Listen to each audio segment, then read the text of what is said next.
오늘 우리에게 주신 하나님 말씀입니다. 구약성경 잠언 5장 19절 말씀입니다. 구약성경 잠언 5장 19절 말씀, 한 절 말씀이니까요, 우리가 다 같이 한 목소리로 함께 봉독하도록 하겠습니다. 잠언 5장 19절입니다. 시작. 그는 사랑스러운 암사슴 같고 아름다운 암노루 같으니 너는 그의 품을 항상 족하게 여기며 그의 사랑을 항상 연모하라. 아멘. 오늘 하나님께서 주신 말씀인 잠언 5장 19절 말씀을 가지고 아름다움을 회복하라 라는 주제로 하나님 말씀 잠시 나누도록 하겠습니다. 우리 주일 4부에 나오신 여러분을 진심으로 환영합니다. 본격적으로 하나님 말씀 나누기에 앞서요, 지난주 여러분 참 예배 드리는 모습 저도 온라인으로 드리고 있었는데, 그렇죠, 제가 지난주에 못 왔었어요. 기억하시죠? 지난주에 왔었던 목사님과 제가 동일한 사람으로 생각하시면 뭐 저야 고맙죠. 근데 아마 이원희 목사가 되게 섭섭해할 겁니다. 네, 그래서 저는 지난주에요, 감사하게 잘 쉬었는지는 모르겠습니다. 일주일 내내 뭐 어떻게 시간이 지나갔는지 모르게 지나갔는데 잘 쉬고 돌아왔습니다. 이 자리가 되게 그리웠습니다. 티가 나죠? 되게 그리웠고, 이 자리를 비우면 안 되겠다. 제가 뭐 지혜 간사님이나 다른 간사들하고 이야기를 하는데 왜 내가 없는 게 티가 안 나냐, 준영이하고도 이야기를 했는데 왜 이렇게 톱니바퀴 돌아가듯이 돌아가냐, 내가 없으면 좀 이렇게 티가 나야 되는 거 아니냐, 제가 이제 이야기를 했는데 내가 없어도 언제나 여긴 대체가 가능하구나, 그래서 더 열심히 해야 되겠다라는 생각을 좀 이렇게 하게 됐습니다. 네, 그래서 여러분 너무 보고 싶었고요. 우리 이제부터 더 즐겁고 행복하게 예배 드릴 수 있었으면 좋겠습니다. 장충교회 JPP로는요, 매달 마지막 주에 4주 네 번째 주에 우리가 웨이브 워십을 드리게 되는데, 이번 특별히 여름에는요 7월과 8월에는 좀 더 특강 형식으로 진행을 하게 됩니다. 그래서 7월에는 연애와 결혼에 관한 그리스도인의 관점을 어떻게 볼 것인지 한 이야기를 하게 되고요. 그리고 8월 달에는 콜라보 예배 형식으로 좀 진행을 하려고 합니다. 특별히 BAM, 비즈니스 에즈 미션을 실제적으로 하고 계시는 분을 모셔서 함께 이 예배를 기획하고 또 그 예배 안에서 우리가 기억해야 될 것들을 함께 나누려고 합니다. 그리고 진로와 관련된 이야기도 좀 함께 하게 될 테니까요, 아마 지금까지 들어왔던 거와는 이렇게 좀 확연하게 다른 메시지와 내용들이 8월 달에도 진행이 될 겁니다. 기도해 주시고요, 함께 할 수 있었으면 좋겠습니다. 그래서 이번 주에는 오늘 우리가 나눌 내용은요, 아름다움을 회복하라. 다시 말해서 그리스도인이 사랑과 연애 그리고 결혼에 관해서 어떤 관점을 가지고 또 어디서 짝을 만나야 되는지, 그리고 그것들이 우리한테 구체적으로 어떻게 적용할 수 있을지 한번 나눠보도록 하겠습니다. 제가 여러분과 이야기를 나눌 때요, 결국은 큰 두 주제 중 하나의 주제를 다루게 됩니다. 그 중에 첫 번째는 선택입니다. 대부분 도대체 어떻게 선택을 해야 되는지 묻습니다. 이게 맞아요? 틀려요? 많은 사람들이 그런 거를 묻죠. 여러분, 우리가 하루 평균 몇 번이나 선택을 할 것 같습니까? 고영 간사, 우리가 하루에 몇 번 정도를 선택하면서 사는 것 같아요? 하루 24시간 동안에. 여러 번. 그렇게 대답할 거면 몰라요 라고 이야기를 하시면 돼요. 네, 좋습니다. 규희야, 교회는 하루에 몇 번이나 선택을 하며 지내는 것 같아요? 70번. 70번 정도. 70번보다 훨씬 더 많이 선택을 합니다. 사소한 것부터 시작해서 하루에 우리가 선택을 하는 평균 횟수는 150번. 무엇을 먹을까, 무엇을 입을까, 저 사람에게 어떤 이야기를 할까부터 시작해서 처음부터 끝까지 하루 보통 평균 150번의 선택을 합니다. 뭐 이런 것들도 여러 가지 선택 속에 들어가 있지만, 사실 인생의 전환을 이루는 아주 중요한 여러 가지 선택을 포함하면은요, 아마 이것보다 훨씬 더 많은 선택을 하게 될 겁니다. 그래서 그럴까요? 청년들하고 이야기를 하면은요, 이 선택이라는 단어, 그리고 어떻게 맞는 선택을 해야 될지 많이 묻습니다. 그래서 저는 그런 질문을 하는 지체들에게 항상 묻죠. 해봐라. 뭘요? 해봐라. 너의 마음속에 있는 그거 한번 해봐라. 틀리면요, 너는 예수를 믿느냐라고 묻습니다. 그러면 그 청년들이 저한테 아주 불신의 눈빛으로 이야기를 합니다. 또 무슨 교리 얘기하려나 보다. 신자에게 주어진 이 위대한 선택의 힘, 성령의 인도하심을 한번 믿어봐라 라고 이야기를 합니다. 그래서 결국 그 마음속에 있었던 것들이 틀린 것 같다라고 해도 그것을 어떻게 하나님이 선용하실지, 그래서 욥기를 비롯한 하나님의 위대한 인도를 직접 경험해 보라고 이야기를 합니다. 그래서 저는 가장 많이 하는 이야기가 이 선택입니다. 그리고 두 번째입니다. 어쩌면 다들 마음속에 확 숨겨놓고 있었던 바로 그 단어, 사랑입니다. 사랑. 이거는 또 다른 선택처럼 보이기는 하지만 사실 다른 큰 주제입니다. 도대체 어디서 만나고 어떻게 해야 될지, 교회에서 만나면 좋겠다라는 어렴풋한 생각을 가지고 있습니다. 그런데 제가 수많은 형제와 자매들을 만나고 나서 하는 이야기는, 자매들은 우리 교회는 형제가 없어요. 형제들은 우리 교회에 자매가 없대요. 자, 우리 좌우 한번 돌아볼까요? 정말 형제와 자매가 없습니까? 이렇게 좌우로 한번 돌아보세요. 정말 우리 교회는 형제와 자매가 없습니까? 눈을 뽑아서 닦아서 다시 넣어야지 보일 정도로 형제와 자매가 없는 겁니까? 아니요. 형제와 자매는 분명히 굉장히 많습니다. 이 정도면은요, 굉장히 많은 편이에요. 그런데 자꾸 목사님 사람이 없어요. 목사님 어떻게 하면 저는 어디서 만나야 되나요? 목사님 전교회 청년들 되게 많았다면서요. 왜 저를 소개시켜 주지 않냐라고 얼마나 많이 하는지 몰라요. 그런데 정말 없어요. 왜 없다고 느낄까요? 사실 우리는 이 모든 것들을 하나님의 관점으로 보기 시작해야 됩니다. 그리고 그런 사람들이 만나서 결혼 생활을 어떻게 해야 되는지도 우리 청년들 시대에 반드시 다뤄야 될 이야기라고 할 수 있습니다.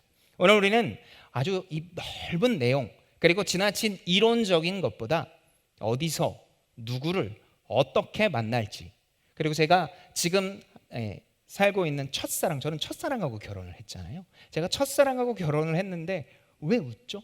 전 첫사랑하고 결혼했어요. 그래서 이 첫사랑과 결혼을 했는데 그 만난 사람과 10여 년 넘는 시간 동안 연애와 결혼 생활 얼마나 행복했겠어요. 얼마나 행복했겠어요. 그런데 그 과정 속에 일어났던 일들을 응집해서 나중에 제가 이걸 책을 썼으면 좋겠다, 간증집으로 냈으면 좋겠다라는 것들을 제가 정리해 놓은 게 있는데 여러분과 오늘 한번 나눠보도록 하겠습니다. 자, 그럼 우리가 먼저 규정 짓고 정의해야 될 게 있습니다. 첫째, 도대체 사랑이 뭔데 이렇게 사랑이라고 이야기를 할까요? 여러분에게 질문 한번 하도록 하겠습니다. 여러분은 처음 느낀 그 사랑이 얼마나 유지될 것 같습니까? 사랑을 하면 영원히 유지되나요? 목사님은 영원히 유지 안 되는 것 같습니다라고 질문을 저한테 눈빛으로 하지만 맞아요. 더 좋아졌지만 어쨌든 변합니다. 얼마나 있으면 변할까요? 도대체 얼마나 시간이 있어야 처음 사랑이 유지가 되고 그 다음부터는 변하게 될까요? 뇌과학자들은 최대 2년으로 봅니다. 최대 2년. 사랑을 느낄 때 나오는 호르몬 도파민, 그 도파민이 처음부터 끝까지 최대로 유지할 수 있는 그 양이 2년이라고 이야기를 합니다. 그런데 이 도파민이 스킨십 할 때 나오는 아드레날린과 합치면 우리의 감각이 아주 더 강해지게 느껴지죠. 그래서 사랑하는 연인 사이에 스킨십이 도가 넘었는데 그 다음에 계속해서 그것들을 하고 싶어하는 마음은요, 우리의 죄된 영성 탓이기도 하지만 동시에 이 뇌가 여러 가지 이 호르몬이 함께 나와서 이것들을 어떻게 제어할 수 없기 때문입니다. 그래서 이 남자들은요 1년 6개월이 지나면 이 도파민이 줄어들기 시작하는데요. 그래서 제가 자매들에게 항상 이야기합니다. 아빠 빼고 빠는 아무도 믿지 마. 제가 항상 아빠 빼고 빠는 아무도 믿지 마. 저희 딸한테도 제가 수련회 때도 이야기를 했지만 아빠가 정해주는 사람이랑 결혼하는 거야. 막 제가 이렇게 이야기를 하거든요. 그러면은 우리 딸은 나랑 결혼한대요. 그래서 막 너희가 너무 기분이 좋은데 믿지는 않아요. 근데 저 그러지 않거든요. 그런데 어쨌든 그렇게 그 자매들에게 하는 이야기가 있습니다. 남자가 자꾸 나 사랑하면 그 선을 자꾸 넘자고 이야기를 할 때 2년만 기다려라. 2년 동안 참을 수 있으면 그 사람 진짜다라고 제가 이야기를 합니다. 그래서 지금 계속 형제들이 막 이렇게 오빠 믿지 막 이렇게 얘기를 하는 사람들, 그럼 2년만 기다리라고 해보세요. 그럼 나 진짜 안 믿어? 막 이렇게 얘기하는 사람들이 속출할 겁니다. 자, 어쨌든 뇌과학자 입장에서는요, 도파민이라는 나오는 호르몬 때문에 최대 2년 동안 유지가 된다라고 이야기합니다. 그 이후에는 어떻게 돼요? 급격하게 떨어지게 되고 관계가 이전보다 좀 소홀하게 될 수 있다라고 이야기를 합니다. 심리학은 어떨까요? 과학이 아니라 마음을 다루는 심리학에서는 이 사랑을 뭐라고 정의를 하냐면 학습된 반응의 감정. 그러니까 이전에 내가 어떤 학습이 되어져 있어요. 그래서 그 학습이 되어져 있는 것에 일관적으로 나오는 반응이라고 이야기를 합니다. 예전의 경험에 느낌과 감정이 내 안에 축적되고 쌓이는 거죠. 그래서 그걸 사랑이라고 여기고, 그리고 이후에 같은 느낌을 주는 사람을 사랑으로 느끼게 된다라고 이야기해요. 마치 이런 거 초콜릿하고 되게, 초콜릿을 먹으면 달죠. 그러니까 그 다음에 초콜릿을 먹으면 실제로 단 것도 있지만 내 뇌에서는 같은 감각이 들어오니까 여기서는 달다고 느끼는 거예요. 똑같은 거죠. 그래서 그처럼 이 뇌과학, 심리학에서는 학습 혹은 경험, 그리고 이 모든 것들이 누구에게 주어진다? 바로 개인에게. 그래서 세상의 사랑은 느낌과 경험, 너가 가지고 있는 느낌과 경험이 전부라고 이야기를 합니다. 사실 경험도 개인에게 주어지는 몫이며 결국 좀 비교적 부정적입니다. 잘못된 학습과 반응을 배우면 이후에 건강한 사랑을 하기가 어렵다라고 이야기를 하죠. 또 1년 6개월이 지난 뒤 자칫 어려움이 생겼을 때 느낌이 사라져서 사랑하지 않는 것 아니야? 그리고 자꾸 여자들이나 남자들 서로 이렇게 물어보잖아. 나 정말 사랑해? 저는 아직도 저한테 물어. 오빠 나 사랑해? 사랑하지. 그럼 거기서 끝냈으면 좋겠는데 저한테 항상 하는 얘기가 있어요. 얼마나? 그걸 왜 궁금한지 모르겠어요. 근데 이제 나중에 알았어요. 왜 그러냐면 내가 도파민이 떨어지는 것 같은 거예요. 그러니까 정말인가? 그리고 맞나? 라고 이제 확인을 하게 되는 겁니다. 어쨌든 세상에서 이야기를 하고 있는 사랑이라는 그 관점은요, 뇌과학, 심리학, 기타 등등 다양한 것들을 기준으로 보았을 때 결국 내리는 건요, 느낌과 경험, 그리고 개인에게 맞춰져 있습니다. 자, 그렇다면 우리는 어떨까요? 성도의 사랑, 성도라고 얘기하는 우리 그리스도인들은 어떤 사랑을 규정할 수 있어야 될까요? 사실 여기 있는 사람, 나이, 성별, 상황 다 다릅니다. 그런데 모두 똑같은 연애와 결혼을 할 수가 없어요. 하지만 우리는 코넬리우스 반틸이라는 사람의 이야기를 기억할 필요가 있습니다. 위대한 신학자 중에 한 명이며 변증가인 코넬리우스 반틸은 이렇게 이야기를 합니다. 신학이란 모든 삶의 영역에 성경을 적용하는 일이다. 다시 말해 성경을 삶에 적용하는 것. 사람마다 상황과 환경과 기질이 다 다른데 모두에게 동일하게 할 수 있는 것 딱 하나가 무엇이다? 성경을 적용하는 신학적인 사고방식. 신학교를 나왔기 때문에 신학을 가르치는 게 아니라 성경을 적용하는 게 신학이고, 그런 사고방식을 모두가 통과해야 된다는 거예요. 그러니까 사람과 기질과 상황과 성별이 다 다른데 그들의 이 다른 것들을 단순히 넌 달라, 너는 이래, 너는 저래 라는 이야기가 아니라 모두가 이 성경의 적용을 통과하고 난 뒤 결정될 일이다. 그래서 이것을 신정론, 신이 정한 이야기라고 이야기를 합니다. 그러니까 성도의 사랑은요, 느낌, 경험 전에 꼭 필요한 게 있으니 그것이 바로 신정론, 신이 결정에 순종하는 입장입니다. 신의 결정에 순종하는 입장. 이럴 줄 알았어. 목사님 또 저 얘기한다라고 여러분이 이야기할 수 있지만 사람들이 신정론에 있어서 좀 오해하는 게 있어요. 마치 신정론을 어떻게 보냐면요, 이렇게 봐요. 자, 의정아, 왼쪽으로 한 발, 오른쪽으로 앞으로 두 발, 그리고 다시 한 발. 짠! 거기 앞에 있는 사람이 너 연인이야 라고 생각을 많이 해요. 보통 신이 정했다 그러면 이렇게 정해주길 바라거든요. 그런데 신정론은 그런 의미와 전혀 다릅니다. 신정론에 대해서 여러분에게 모든 삶에 적용할 수 있는 이 신정론에 대해서 여러분에게 딱 간결하게 한 문장으로 이야기할 수 있습니다. 신이 100% 우리의 의지를 100% 활용한다. 신의 모든 의지예요. 하나님이 모두 다 하세요. 그런데 하나님께서 그 모든 걸 어떻게 활용을 하세요? 바로 우리의 의지를 활용하십니다. 내가 이 모든 의지를 자유롭게 활용할 수 있도록 하나님께서 큰 바운더리를 치시는 거예요. 제가 자주 드는 예가 있죠. 물고기예요. 물고기가 가만히 있다가 어디로 갈까요? 어디로 가야 그물에 걸리지 않을까요? 라고 물으면 하나님이 자, 연어야 왼쪽으로 27m를 가라 이렇게 이야기하세요? 아니요. 물고기는요 자유롭게 돌아다녀요. 자유롭게 돌아다녀요. 그리고 또 그 중에 어떤 거는 그물에 걸리기도 하고요. 또 어떤 물고기는 그물에 걸리지 않고 또 다른 데로 돌아다니기도 합니다. 똑같아요. 우리의 삶도 그와 똑같습니다. 하나님이라는 어마어마한 큰 바운더리를 쳐놓고요, 하나님께서 여기서 놀아봐, 여기서 있어봐, 여기서 가봐 라고 이야기를 하는 거예요. 그런데 그 하나님의 바운더리를 알고 믿기 위해서 하나님은 신이 정해준 큰 바운더리 안에만 있으라고 이야기를 하는 겁니다. 이 이야기를 오늘 1, 2, 3부에서 설교를 한 전성희 목사님 설교를 들은 사람은 아마 조금 더 이해하기가 쉬울 겁니다. 오늘 마지막에 아주 좋은 얘기를 들어주셨는데요, 이 비행기를 탈 때 그 비행기 안에서 여러분은 그 비행기가 목적점까지 잘 도달할 걸 믿으십니까? 믿죠? 믿어요. 대부분 믿어요. 근데 왜 그렇게 믿을 수 있어요? 왜냐하면 내가 짐을 싣고 그 자리에 앉는 순간부터 내 안전과 그리고 내 짐과 모든 것들에 대한 것들을 누구한테 위임한 거예요? 항공사에 위임한 거예요. 내가 어떻게 처리할 수 없어요. 여러분이 파일럿으로 운전을 할 수가 있겠어요? 아니면 그 안에서 짐을 어떻게 정리를 할 수가 있겠어요? 아무것도 하지 못하는 걸 스스로가 인지하고 나서부터 무슨 일을 하는 거예요? 그냥 가만히 있는 거예요. 한 12시간 가야 된다고 생각을 하면 일어나도 있다가 화장실도 갔다가 기내식도 먹었다가 하지만 어쨌든 모든 걸 항공사에 위임한 거예요.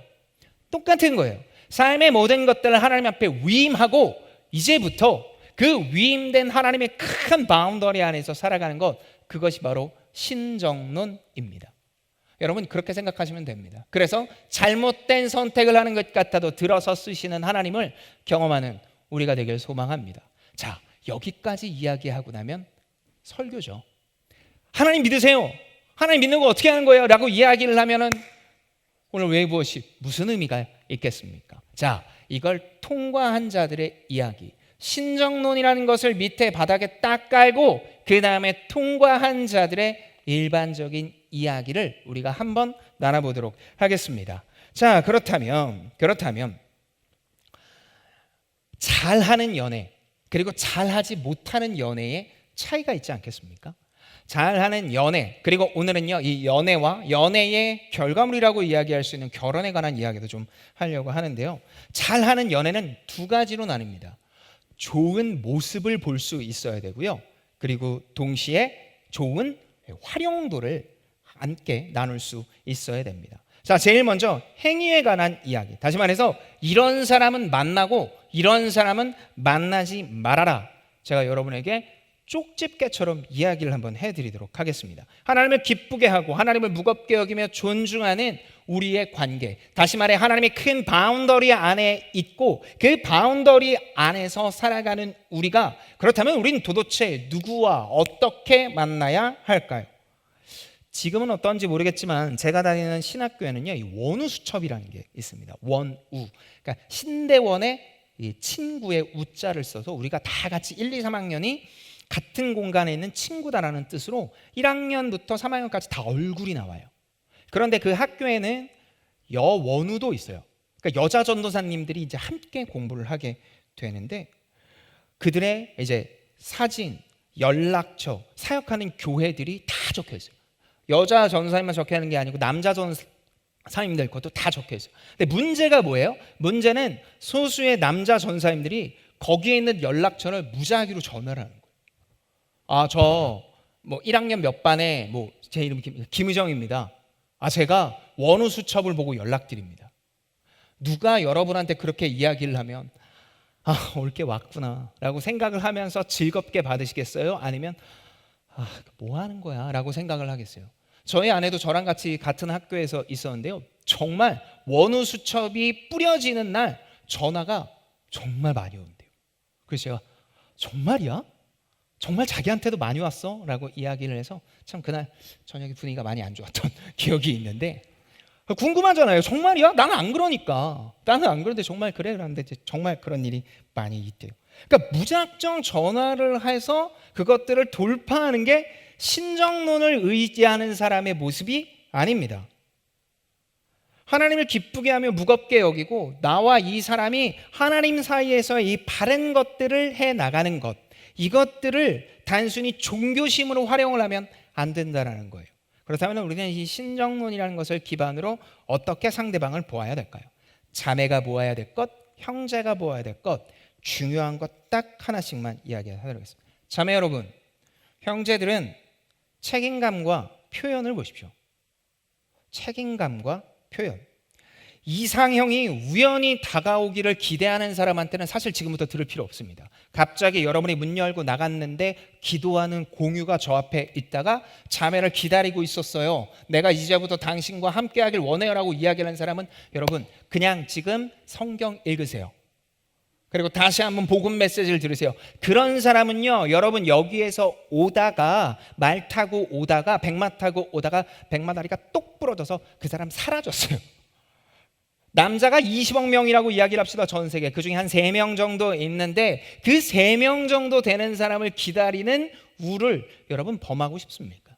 그러니까 다시 말해서 기가 막히게 된 이상형, 기도 제목 한 3, 40개쯤 있는데 그 기도 제목 다 완벽하게 갖춰진 사람이 여러분을 기대하고 대기하고 있을 거라고 생각하는 사람이라면 지금 이 얘기는 들으실 필요 없습니다. 하지만 지금 제가 지금부터 하려고 하는 이야기는요, 여러분의 삶 속에 진짜 내가 상대방과 함께 하나님의 영광과 하나님의 뜻을 드러내는 게 무엇인지 고민하고 있는 사람이라면 한번 깊이 들어볼 만한 일이 됐습니다.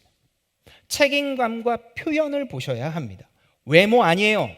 돈도 아니에요. 가장 먼저 보아야 할 것은 이 남자, 이 형제가 가진 책임감과 표현이에요. 예를 들면 그런 거죠. 사람이 데이트를 한다고 할 때 형제가 무엇을 해야 됩니까? 그 데이트를 하는 큰 바운더리 이런 것들을 정해야 합니다.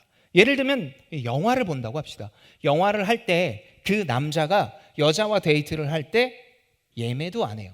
뭐 볼지도 생각하고 있지 않아요. 그러면서 데이트 장소에 나와서 영화 볼까요? 아, 네, 그래요. 영화 봐요. 무슨 영화 볼까요? 하나씩 다 물어보고, 그리고 시간이 안 맞으니 딴 데서 딴 거 하다가 이렇게 볼까요? 라고 얘기를 하면 여러분이 그분을 보면서 아, 진짜 너무 자유스럽구나. 아, 저분은 정말 스프릿이 나랑 딱 맞네. 이렇게 생각하겠어요? 그러면 아니, 나를 향해서 아무런 것도 준비해 오지 않았네? 라고 생각을 하시겠어요? 후자죠. 당연합니다. 큰 바운더리 안에서 신정론적인 측면에서 이 모든 것들을 해나간다고 해서 아무것도 하지 않고 주여 제게 힘을 주시옵소서로 이야기를 한 건 하나님 뜻이 아니에요. 형제는요, 자매를 위해서 마땅하게 책임을 질 수 있어야 됩니다. 안정감 있는 범위를 분명히 제시할 수 있어야 돼요. 그게 이 땅의 형제가 자매를 향한 생각이며 태도라고 할 수 있습니다. 마치 요즘 왜 유행하는 그 변호사 우영우에서 이준호 씨 나오잖아요. 그 이준호 씨처럼 막 너무 부드럽고 막 너무 환상적이고 뭐 이런 사람이 나타나서 우리를 구제해주고 이런 일은 존재하지 않습니다. 그러니까 여러분, 다른 그 어떤 것보다 이 형제가 책임을 지고 동시에 바르게 표현하고 있는지를 볼 수 있어야 됩니다. 특별히 책임감, 허황되게 이야기를 하고 있는 사람이라면요, 여러분 빨리 하나님 앞에 기도해 보십시오. 그게 정말 맞는 건지. 그래서 중요한 건 자매들은 형제의 책임감, 바른 바운더리를 쳐줄 수 있는 존재인지를 보아야 합니다. 자, 그렇다면 형제들은 어떻습니까? 제가 연애 특강을 할 때마다 항상 하는 얘기인데, 형제들은 그 수없는 이야기를 해도 매번 얼굴만 봅니다. 정말 그래서 난 형제들한테는 사실 이 얘기를 좀 하고 싶지 않아요. 왜냐하면 첫날 백날 막 얘기해요. 막 뭐 이게 중요해 저게 중요해 막 이야기를 해요. 그럼 끝나고 나면 아, 그래도 얼굴은 포기를 못할. 그래서 형제 여러분, 알면서도 제가 이야기를 합니다. 알면서도 이야기를 하는데요, 자매를 볼 때 얼굴, 뭐 어쨌든 외형적인 것보다 가장 먼저 보아야 될 게 있습니다. 그게 뭡니까? 바로 배려입니다. 배려. 최근에 연애 예능들이 굉장히 많죠. 외국 넷플릭스 같은 경우는 투핫, 그리고 한국의 돌싱글즈, 에덴, 솔로지옥, 요즘 왜 그렇게 그런 것들이 많이 나오는지 모르겠어요. 어쨌든 수많은 연애 예능에서요, 공통적인 캐릭터 하나가 나와요. 공통적인 캐릭터가 뭐냐면 화려한 외모에 뭔가 숨기는 것 같은 여자 캐릭터가 꼭 하나씩 있어요. 신기해요. 외국이든 국내든 모든 캐릭터에 꼭 그런 캐릭터가 하나씩 있습니다. 외모가 굉장히 화려해요. 그래서 사람들이 보면 막 너무 화려하다. 저 사람하고 같이 있으면 어떨까라는 느낌을 받게 하죠. 그런데 절대로 다 모든 것들을 알리거나 허락하지 않는 사람. 그래서 남자로 하여금 궁금증을 유발시키는 그런 캐릭터들이 꼭 있습니다. 왜냐하면 남자는 망상의 동물이자 입으로 내뱉고 상상하기 시작하면 실제로 그게 내 거인 것처럼 착각하기 때문입니다. 하지만 정작 그렇게 해서 연애가 시작이 된다고 해도 그 결과가 어떻습니까? 여러분이 너무나 잘 알고 있는 것처럼 길지 않은 시간 알맹이 없이 모두 다 사그러지고 맙니다. 그러니까 뭔가 숨기려는 태도, 뭔가 너무 미지한데 좀 더 알아가고 싶은데 라는 세상적인 느낌을 주는 자매라면 어쩌면 여러분의 뜻과 그리고 여러분이 가려는 길과는 전혀 다른 거라고 이야기할 수 있습니다. 자, 그렇다면 배려는 도대체 무엇을 어떻게 얘기하는 걸까요? 여러분의 연약함을 덮어주는 겁니다. 여러분의 연약함을 덮어주는 사람. 그러니까 형제는요, 자매를 볼 때 내 연약함을 어떻게 보는지를 봐야 돼요. 저는 여러분이 볼 때 연약함이 뭔 것 같아요? 너무 많죠. 너무 많아서 막 여기 있는 사람들이 드디어 때가 왔구나 막 이야기할 수 있을 것 같은데, 제가 가지고 있는 연약함 중에 제일 큰 연약함은 꼼꼼하지 않습니다. 꼼꼼하지 않아요. 그래서 저는 제 연약함을요 너무나 잘 알고 있어요. 이성향이고, 이따가도 이야기하지만 애니어그램은 3번이라 추진력 있게 일하는 걸, 센시티브하게 하는 걸 좋아하는데 이게 꼼꼼하지 않아서 이렇게 듬성듬성 이렇게 구멍이 나요. 그래서 제 주변에 일하는 사람들을 보면 이성향보다 I성향. 그래서 이번에 그 수련회를 할 때 제가 슬기하고 같이 했는데, 슬기가 정말 꼼꼼하게 잘 챙기거든요. 그리고 그 꼼꼼함을 이제 이야기해서 목사님 이거 하셔야 돼요라고 이야기를 하는 사람을 제가 굉장히 좋아합니다. 근데 그 중에 최고봉은 저희 아내입니다. 저희 아내는요, 그냥 DNA, 그러니까 혈액에 아이가 있는 것 같아요. 그래갖고 그 꼼꼼함을 너무 잘 챙겨요. 그런데 그걸 오빠 또 몰랐어? 정말 언제 좋아질래? 라고 이야기하지 않아요. 다 적어놓고 나중에 조용히 이야기죠. 혹시 이게 빠질 수 있으니 이걸 빠지지 않고 한번 보면 좋을 것 같아. 그걸 보면 거의 열에 7은 빠져 있어요. 그래서 그걸 다 집어넣고 다시 일을 처리하는 일들이 정말 많이 있습니다. 형제 여러분, 그런데 주로 이런 성향과 기질이, 그리고 자매도 마찬가지예요. 자꾸 외모에 가려요. 진실된 게 자꾸 외모나 돈이나 그리고 세상의 기준에 가릴 때가 너무 많이 있다는 겁니다. 덮어주는 사람, 내 연약함을 배려해주는 사람, 그 사람이 찐입니다. 그러니 형제 여러분, 지금 주변에 내 연약함을 조금씩 덮어주려는 사람, 다시 한번 쳐다보시고 다시 한번 기도해 보시면 좋을 것 같습니다. 이기적이면 덮어주지 못해요. 그만큼 그 자매는 이기적이지 않다라는 이야기입니다. 공감보다 지적을 기쁨으로 아는 경우들이 있는데, 이런 것들은 아주 심각한 문제를 일으킵니다. 제가 사진 하나 보여드릴게요. 이것들이요, 이게 여러분이 좀 잘 보이실지 모르겠는데, 이게 사람이 자존감을 떨어뜨리게 되는 프로세스입니다. 새드 이벤트, 기분 좋지 않은 슬픈 일이 일어나요. 그 사람은 누구나 있어요. 저 같은 경우에는 누가 이원희 목사님이 훨씬 더 예배 잘 인도하던데요? 이야기를 해. 그럼 내가 그걸 듣고 역시 이원희 목사는 잘하는구나 라고 생각하겠어요? 지난주에 보니까 날라다니더라고요. 이원희 목사 이래도 되나 싶을 정도로 날라다녀요. 그래서 제가 얘기했어요. 조심해. 왜 그랬어? 얘기를 했는데 이원희 목사님 목사님보다는 잘 못했죠 라고 이야기를 했는데 너무 잘하더라고요. 내가 부담스러울 정도로. 어쨌든 사람마다 새드 이벤트, 그러니까 이 슬픈 일, 감정을 상하게 하는 일들이 작든 크든 일어나요. 그런데 그거를요 뭐로 보는 거예요? 셀프 포커스, 그러니까 스스로가 나를 어떤 관점으로 보고 있는지가 결합이 돼요. 결합이. 내가 그러니까 이번 주에 휴가 안 가려고 그랬어. 이원희 목사 휴가 갈 때 할 걸 이라고 생각을 하는 게 셀프 포커스예요.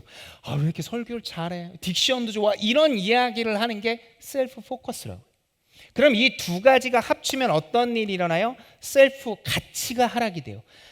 내가 신학교 때 설교 수업 좀 잘 들을 걸, 내가 이런 것들 좀 준비 좀 할 걸이라고 하면서 내 가치를 하락시키는 거예요.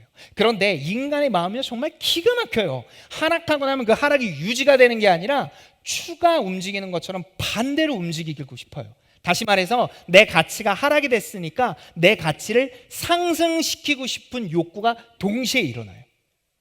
그래서 이 가치가 상승되고 싶은 욕구, 그 욕구가 일어나면서 나타나는 많은 현상들. 어떤 사람은 욕을 합니다. 어떤 사람은 쇼핑을 하고요. 어떤 사람은 문란한 성생활을 하기도 합니다.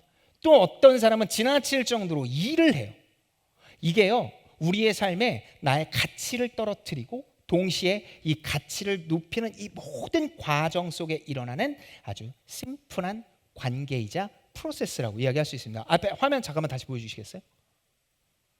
그래서요, 몇몇 형제들과 사람들이 이야기를 할 때 특별히 형제들이 기억해야 될 건 바로 여기에 있습니다. 내 셀프, 그러니까 내 가치가 하락이 되는 것 같은 바로 그 이야기를요, 누군가가 배려해주고, 다시 말해 좋게 표현해주는 사람. 이게 동전의 양면과 똑같거든요. 안 좋은 건 안 좋다는 건 누구나 얘기를 해요. 키가 작아, 엉덩이가 커, 못생겼어, 피부 안 좋아 라고 이야기를 하는 건 누구나 할 수 있어요. 그런데 그 모습을 보면서 이런 것 때문이구나 라고 이야기해서 이렇게 때문이다 라고 바르게 좋게 표현해 줄 수 있는 사람, 그 사람이 옆에 있다면 절대 놓치지 마십시오. 그 사람이 정말 여러분을 향한 하나님의 분명한 짝일 수 있습니다. 그런데 그게 자꾸 다른 또 그 외모나 어쩐 돈이나 외형, 세상의 기준에 덮여 있을 때가 너무 많다라는 거예요. 그런데 여러분, 아니에요. 진짜는 바로 여기에 있습니다. 자, 이런 것들을 통해서 우리는 무엇입니까? 어떤 사람을 만나야 되는지 행위적으로 알 수 있습니다. 그러니까 이것들을 잘 이야기해주고 함께 배려해주며 책임감을 질 수 있는 형제 혹은 배려해주는 자매, 그 사람이 찐이라는 얘기입니다. 자, 그런데 그렇게 찐으로 만나는 사람들끼리 시작을 했는데 그 다음부터는 어떻게 해야 돼요? 하나님이 그 다음에 프로세스를 막아놓으셨을까요? 아니요. 하나님은 그 다음 프로세스도 알아가게 하십니다. 그것이 바로 마음, 적극적으로 마음을 알아갈 수 있는 세 가지 방법을 이야기를 합니다. 요즘 MBTI가 참 유행이죠. MBTI. 세 가지의 유형적인 MBTI가 있는데 16개의 유형으로 나온 MBTI. 우리가 이제 수련회 때도 MBTI를 좀 하기도 했는데 이 16개의 유형으로 사람을 나누는 게 구스타프 칼 융이라는 이 심리학자, 이 정신분석학자가 만든 걸 기반으로 되어져 있습니다. 그런데 이 MBTI의 순기능은 기질을 쉽게 할 수도 있지만 정말 큰 문제는 이 MBTI가 어떤 기준으로 되어 있냐면 내가 원하는 게 나와요. 내가 원하는 게. 목사님, 저는 한 7, 8년째 안 나는데요. MBTI의 기능은요, 결국 내가 원하는 것들, 내가 바라는 기질들이 나오게끔 되어져 있어요. 물론 내가 무엇을 원하고 내가 바라는지 아는 건 굉장히 중요하죠. 하지만 그게 전부로 착각을 하는 경우가 너무 많이 있다는 거예요. 16개의 인간의 그 모습으로 나누는 그게 그 중에 하나. 저는 ENFJ거든요. 그럼 나는 ENFJ를 보면 나는 뭐 날뛰는 사람이에요. 근데 저 그렇지 않아요. 저 책 되게 좋아하고요. 책에 있는 거 가만히 있는 것도 좋아하고요. 세상에서 제일 좋아하는 게 어쩔 때는 가만히 앉아 있는 걸 좋아하기도 해요. 그래서 하나님이 동전의 양면처럼 주신 또 하나가 있습니다. 변하지 않는 진짜 기질을 알려주는 애니어그램입니다.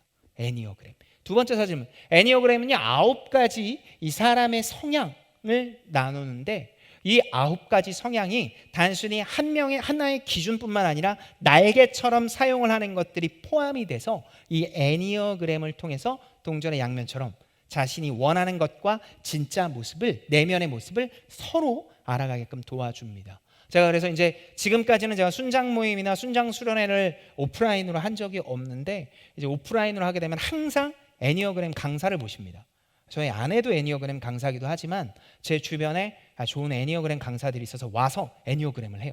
그래서 MBTI는 대부분 알고 있으니까 애니어그램과 함께 어떤 사람인지 또 어떤 기질을 가지고 있는지 좀 이야기를 많이 나누는 편입니다. 이번에도 있는 순장 수련회도 한번 준비를 하고 있는데 순장들도 같이 기대해 주시면 좋을 것 같습니다. MBTI와 애니어그램은 그래서 나를 잘 알게 해줘요. 중요한 건 나만 알면 뭐해? 쟤도 알아야지. 그래서 하나님이 주신 또 하나의 기가 막힌 방법, 바로 5가지 사랑의 언어입니다. 아마 이거는 여러분도 몇 가지 좀 아시는 분들은 아실 거예요. 사랑은 주요 5가지 언어로 소통을 하는데 말, 시간, 그리고 뭐 선물, 봉사, 스킨십까지 이 5가지 언어로 서로가 사랑의 이야기를 나눌 수 있다라고 이야기를 해요. 그래서 저도 저희 아내와 연애를 할 때 5가지 사랑의 언어 책을요 한 권을 사서 제가 먼저 읽어요. 그다음에 거기에 제가 이렇게 내용을 막 적어놔요. 나는 이런 스타일이야, 이런 거. 그리고 제가 그걸 줘서 아내가 읽고, 그래서 서로 다시 한번 확인을 하는 시간이었습니다. 예를 들어서 저 같은 경우에는 봉사가 사랑의 언어예요. 그래서 저는 정말 사랑하면은요 시간 뭐 이런 것들 아까워하지 않고 막 다 투자를 해요. 막 봉사를 해요. 막 뭐 사주고 막 이래요. 그러니까 제가 여러 번 하고 막 같이 이 목사님 왜 갑자기 나랑 뭐 이렇게 뭘 하려고 그러지? 제가 좋아한다는 뜻이에요. 그리고 막 봉사하고 뭐 쓰레기 버리러 갈 때 내가 먼저 하겠다. 그만큼 제가 좋아한다는 뜻이에요. 그런데 저희 아내는 함께하는 시간이에요. 근데 이 함께하는 시간은 퀄리티를 뜻하거든요. 그런데 봉사가 메인인 사람은 시간을 하기만 하면 되는 거예요. 그래서 저는 저희 아내하고 한 곳을 이렇게 바라보는 게 한 곳을 이렇게 바라보고만 있어도 나는 채워졌어. 왜? 나는 봉사를 했거든. 시간을 다 보냈거든. 근데 우리 아내는 1분도 같이 있었던 게 아니에요.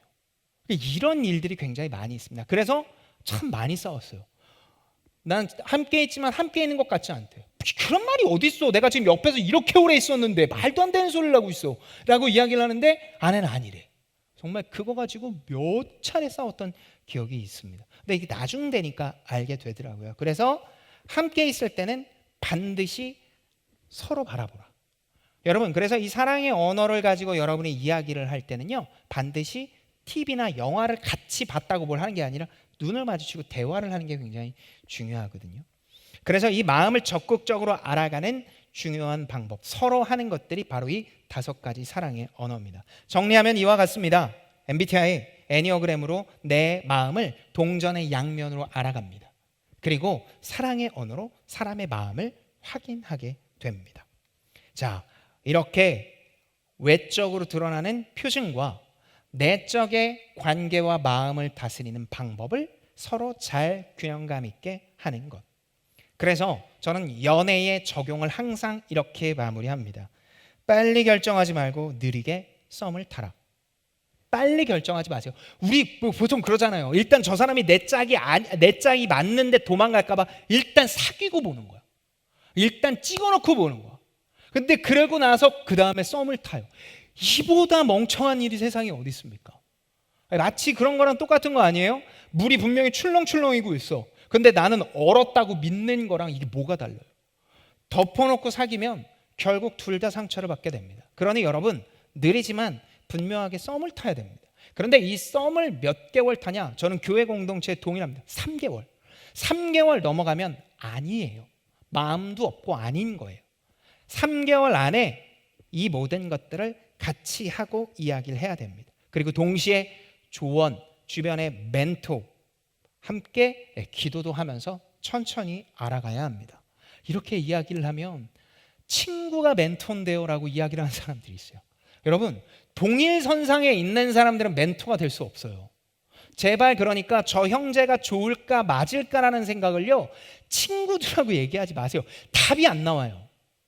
특히 자매들 되게 얘기 많이 하잖아요. 막 이렇게 과자나 이렇게 펴놓고 얘기하면서 야 얘가 이러는 것 같은데 얘가 나 진짜 좋아하는 걸까? 얘랑 이렇게 교제하면 뭐 어떨까 막 얘기하잖아. 첫날 맨날 얘기를 해봐야 절대 답 나오지 않습니다. 주변에 결혼 한 10년쯤 한 사람, 그래서 여러 번 연애하고 마음도 아파본 저 같은 사람하고 먼저 이야기를 좀 해보세요. 그리고 전반적인 이야기를 나누면서 함께 결정을 한다면 훨씬 더 좋은 연애가 될 겁니다. 자, 이렇게 행위와 마음을 함께 다스리는 연애, 이 연애를 하고 나서 어떤 일이 생기게 됩니까? 이제 그 다음 스텝이자 아주 중요한 게 생기는데 그게 바로 결혼입니다. 결혼을 하면은요 많은 사람들이 짠 떠오르는 것 중에 하나가 있어요. 그게 뭐냐면 결혼식. 여러분, 결혼식의 신부라는 단어를요 히브리어, 성경의 히브리어를 찾아보면 어디에서 나왔냐면 완벽하다라는 뜻에서 나와요. 완벽하다. 그러니까 결혼식에 완벽해야 된다라는 걸 이 흰색이란 단어와 딱 맞물려서 결혼식에 흰색을 안 입는 신부 이외 안 입는 이유가 여기서 나오거든요. 완벽해야 된다고 생각해요. 그런데 완벽한 결혼식이 곧 완벽한 결혼 생활인가? 최 전사님도 결혼을 하셨죠. 그리고 경계에서 행복한 결혼 생활을 하고 계시리라 믿습니다. 그죠? 표시를 한번 해주실까요? 맞으면 맞다고. 느리게 올리시네요. 사모님이 와 계시는데 저렇게 느리게 올려도 되나? 네. 사모님 되게 늦게 올렸어요. 자, 그런데 그 행복한 결혼 생활, 결혼식 되게 좋았죠? 네, 그래요. 크게 얘기하네요. 결혼식 되게 좋았어요. 자, 그럼 결혼 생활은 어떠냐고요? 네, 그 질문이죠. 나만 죽을 수는 없죠. 너무 좋아요. 거짓말이네요. 자, 그래서 그 결혼 생활의 완벽한 결혼식이 완벽한 결혼 생활. 이거는 뭐 사모님한테도 동시에 물어봐야 되는 이야기예요. 하지만 또 이렇게 사모님까지 물어보면 좀 그러니까.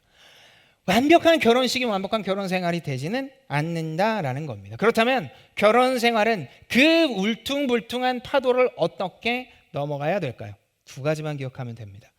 첫 번째, 정신적으로 떠나야 됩니다. 정신적으로 떠나. 결혼식도 중요하지만 정서적으로 원가정에서 떠날 수 있어야 돼요. 특히 형제들이 원가정에서 잘 못 뛰어나요. 처음에 결혼하면 30년 이상 함께했던 부모, 형제 사이의 습관을 그대로 보이고 이게 맞는 것처럼 이미 생각이 굳어져 있어요. 저도 그랬어요. 결혼 전에 있었던 일인데요. 저는 결혼 전에 항상 식탁이 차려지면 숟가락을 앉는 순서대로 놓고 바로바로 밥을 먹었어요. 그러니까 제가 먼저 앉으면 제가 밥 먹고 아버지가 먼저 앉으면 아버지가 밥을 식사를 하시는 그런 시스템에서 가정에서 살았어요. 그러니까 제 앞에 수저가 놓이면 어떻게 해요? 저는 먹는 거예요. 밥을. 맛있다 이러면서. 결혼을 했어요. 결혼을 하고 아내가 제일 처음에 밥을 탁 차려줬어요. 너무 많이 잘 차려져 있더라고요. 그리고 밥이랑 국이랑 수저를 딱 놔주길래 습관적으로 밥을 떠서 먹었죠. 맛있더라고요. 국도 반찬도 너무 잘해. 그래서 최고야 라고 하면서 먹었어요. 그러면서 저는 저한테 너무 뿌듯했어요. 이거지. 내가 이 자매를 향한 이 커멘트. 나 너무 좋았어. 최적의 타이밍이었거든. 왜냐하면 이제 한 숟가락 더 갔을 때라. 그래서 뿌듯해하고 있는데 분위기가 싸해. 뭐지? 이 분위기가? 그래서 고개를 들어서 딱 보고 있는데 아내가 국을 이렇게 그 뭐 반찬 뭐 하나 더 있었나요? 들고 이렇게 서 있는 거예요. 그래서 무거워? 안 무겁대. 왜 그래? 그러더니 반찬을 놓아야 될 자리가 아니라 끝에다 딱 놓더니 오빠, 내가 밥 해주려고 결혼했어?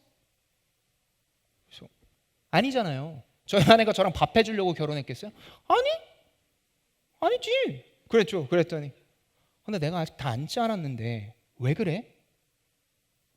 순간 이거구나. 진짜 뭐 아시는 분 아실 거예요. 머리 정수리부터 발등까지 이 끝까지 땀이 흐르기 시작하는데 야, 이거 어떻게 하면 좋지? 그래서 제가 얘기했습니다. 미안. 잘못했어. 저희 아내는요, 정확하게 이 잘못한 걸 이야기를 하면 용서해주는 인자가 아주 흘러넘치는 분입니다. 그래서 제가 저희 아내한테 그래서 미안, 내가 습관처럼 숟가락을 들어서 내가 이렇게 먹었어. 미안해 라고 이야기를 했어요.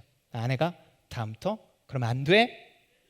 네! 하고 그냥 끝났어요. 그 다음부터요, 저는 아내가 앉지 않으면 10여 년 가까운 지금 시간 동안 단 한 번도 숟가락을 들지 않았습니다. 심지어 아내가 오마 먹어도 돼. 아니야 이렇게 얘기하면서 절대 숟가락을 들지 않습니다. 저는 내가 괜찮다니까 아니야 절대 하지 않습니다. 제가 이 얘기를 하는 이유가 있어요. 결혼하면 100% 이전의 습관대로 나오고 왜 이걸 그래라고 하면서 부질없는 신경전을 벌일 때가 얼마나 많이 있는지 몰라요. 그런데 결국 바뀌고 변해야 될 일들이에요. 그러니까 부질없는 고집은 제발 버리고요. 지금 내가 하는 행동이 원가정, 부모님, 형제, 보호자 밑에서 있었던 것 중에 맞나? 라고 생각하는 것들, 그리고 상대방이 이것들을 했을 때 어떻게 하면 느낄지에 대해서 고민해야 됩니다. 결혼은요, 이렇게 유지가 돼요. 이렇게 제가 마치 숟가락을 들지 않는 거죠. 예. 이게 결혼 생활을 아주 풍성하게 만드는 첫 번째입니다. 두 번째가 있습니다. 두 번째, 이해와 친밀감을 놓치지 말아야 됩니다. 이해와 친밀감. 원가족과 분리에 익숙해지기 위해서 꼭 필요한 게 있어요. 그게 바로 이해와 친밀감. 이 이해와 친밀감을 알리기 위해서 절대로 놓치지 말아야 될 게 있는데 대화입니다. 대화. 연애 기간 중 서로 알게 된 기질과 상황을 놓고 끊임없이 대화해야 돼요. 제가 연애 기간 중 결혼까지 다 포함해서 제가 저희 아내와 10여 년 넘는 시간 동안 제일 어려웠던 기간이 2017년 11월 31일부터 2020년 11월 30일까지, 정확히 얘기하면 전교회 사역 기간입니다.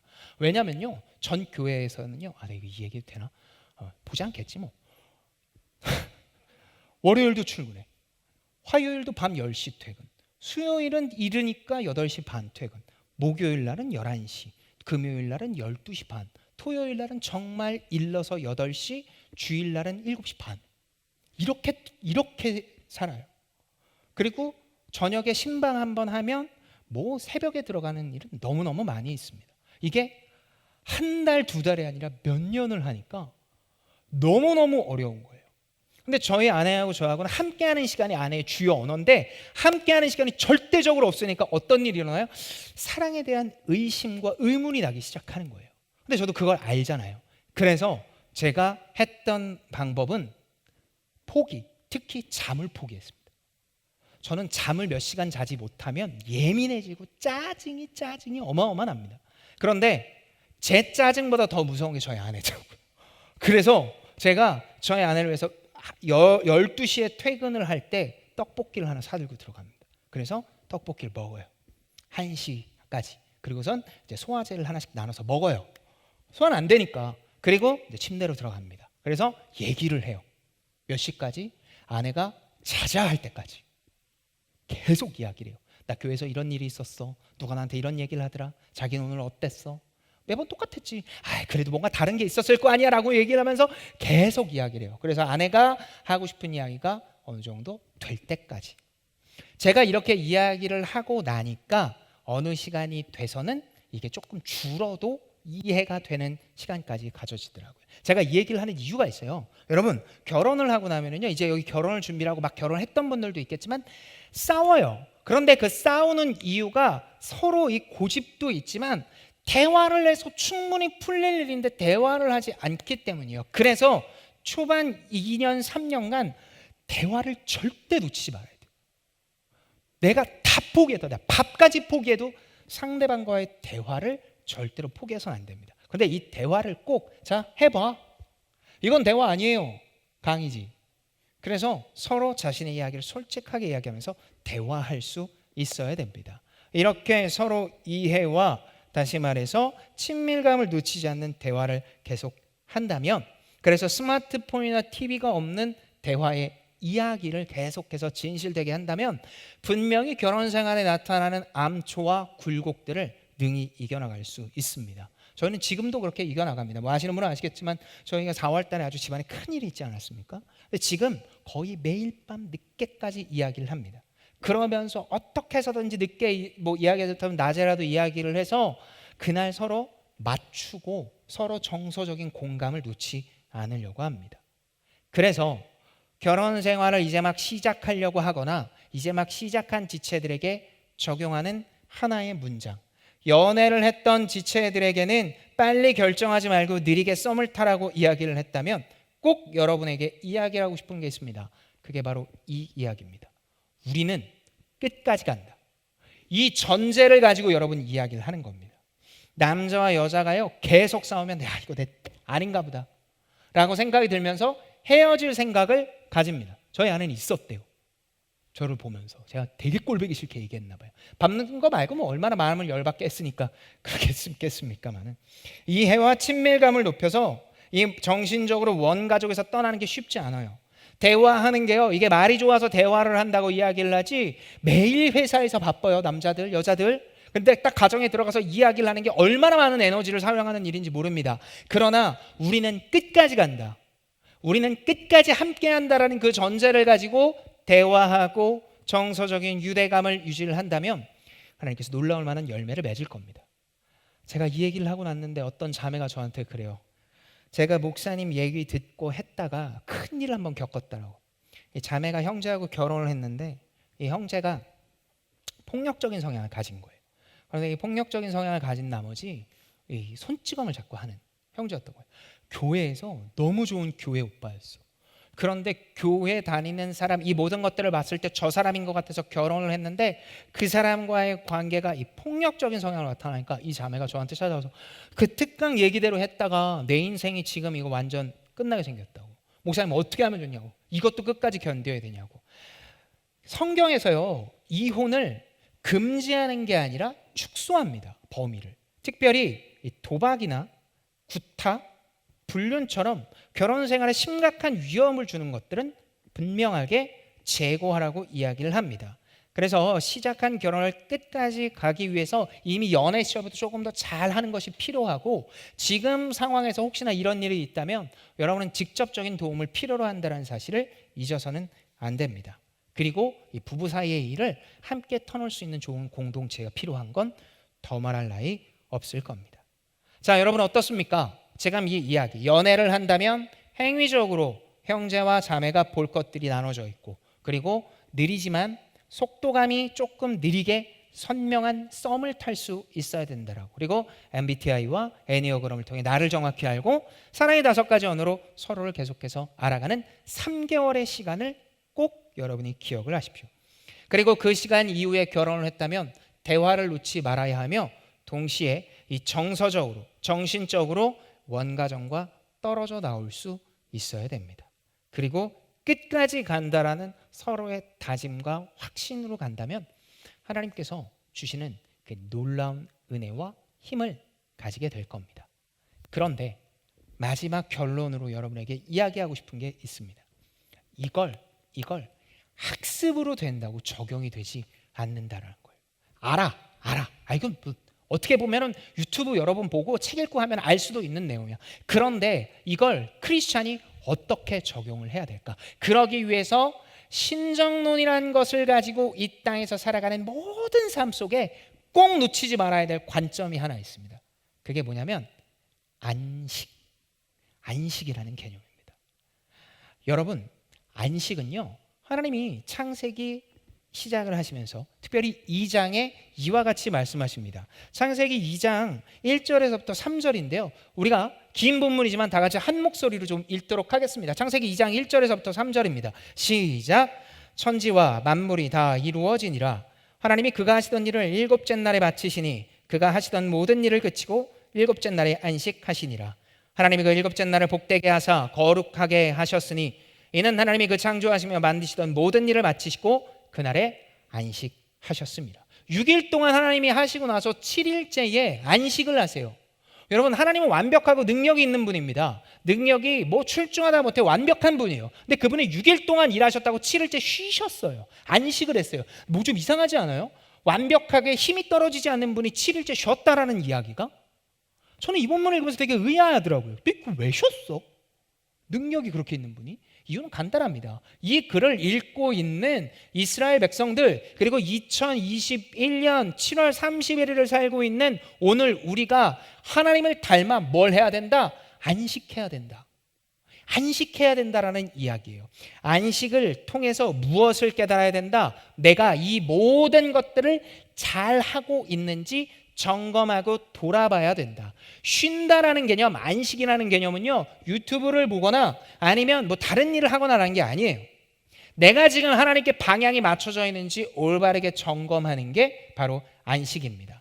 유명한 신학자 메르바더는 안식을 4단계로 이야기를 하는데 그치고, 쉬고, 받아들이고, 향연하라 라고 이야기를 합니다. 먼저 멈추는 거예요. 여러분 빨리 하던 것들 잠시 멈추는 시간이 필요해요.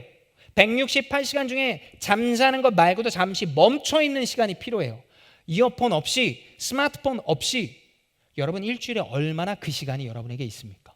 막 불안해서 아무도 못하는 시대들이 되게 많거든요.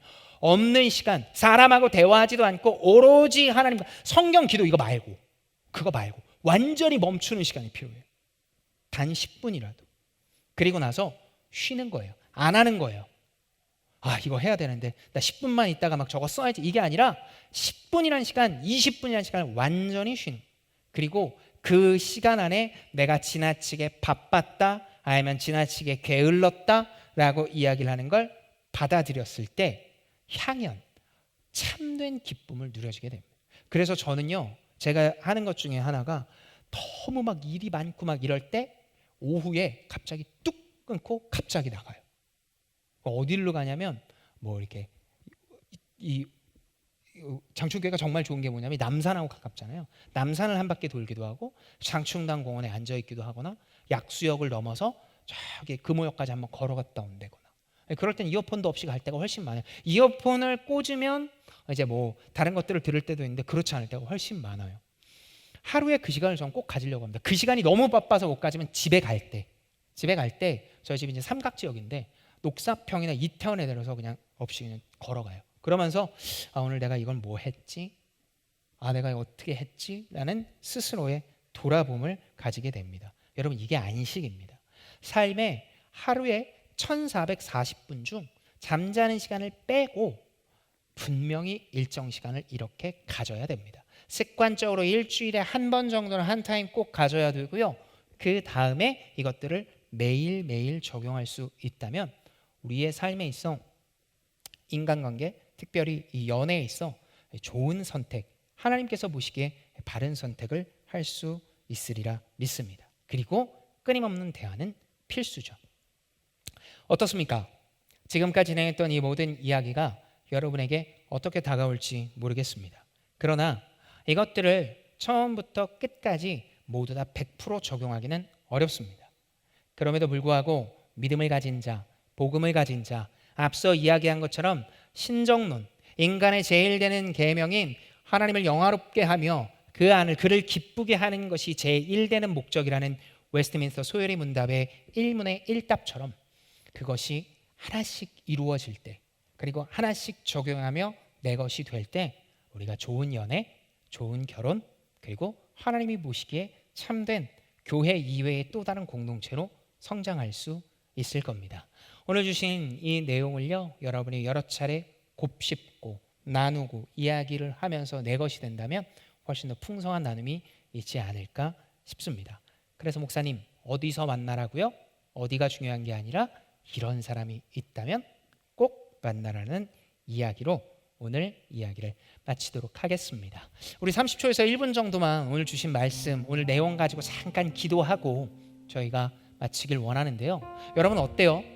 제가 이야기한 사랑, 결혼, 여러분의 생각과 여러분의 목표와 방향과 좀 잘 맞습니까? 저도 예전에 이런 강의 되게 많이 들었던 것 같아요. 그런데 듣고 이 문 열고 나가서 예전과 똑같이 살았던 것 같아요. 그래서 저는 뭐 몇 차례 이야기를 했지만 막 외모가 화려하고 이쁘고 마르고 막 이런 사람들만 계속 찾아다녔던 것 같아요. 잘 안 되더라고요. 왜 그럴까?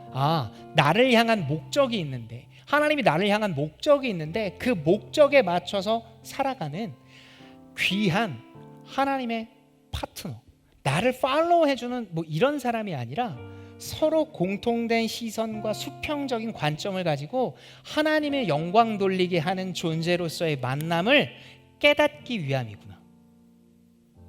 저는 그래서 2013년 9월 두 번째 주 수요일 새벽기도, 이단처럼 얘기하지만 제가 이걸 자꾸 강조하는 이유는 그때 무릎 꿇고 회개했거든요. 그리고 만난 게 지금의 아내고. 여러분 어때요? 여러분의 연애는 하나님을 영광되게 하려고 하고 있습니까? 서로의 허물을 덮고 배려하며, 그리고 이 형제는 저 이쁜 사람을 얻고자 하는 소유가 아니라 서로 하나님 앞에 영광됨을 위한 합력하여 선을 이루는 존재, 그런 것들을 꿈꾸고 있습니까? 결혼 생활은 또 어떻습니까? 우리의 결혼 생활은 정서적인 원가족과의 떨어져 이 가정에 집중하면서 동시에 이해와 대화를 통해 나아가고 있습니까? 서로 한번 돌아봤으면 좋겠어요. 특별히 내가 하나님 앞에 나지막히 분명하게 기도합시다. 하나님, 시기와 이런 것들이 중요한 게 아니라 내가 바른 연애의 관점, 바른 결혼의 관점, 바른 목표를 가지는 내가 될 수 있게 해주시옵소서. 참된 안식을 통해 하나님이 주시는 능력과 은혜를 경험되게 하여 주시고 그 놀라움이 나를 통해 드러나 주시옵소서 라고 우리 큰 소리로 내지 않아도 상관없습니다. 우리 잠시 눈을 감고 하나님 앞에 이렇게 기도하며 나아가도록 하겠습니다.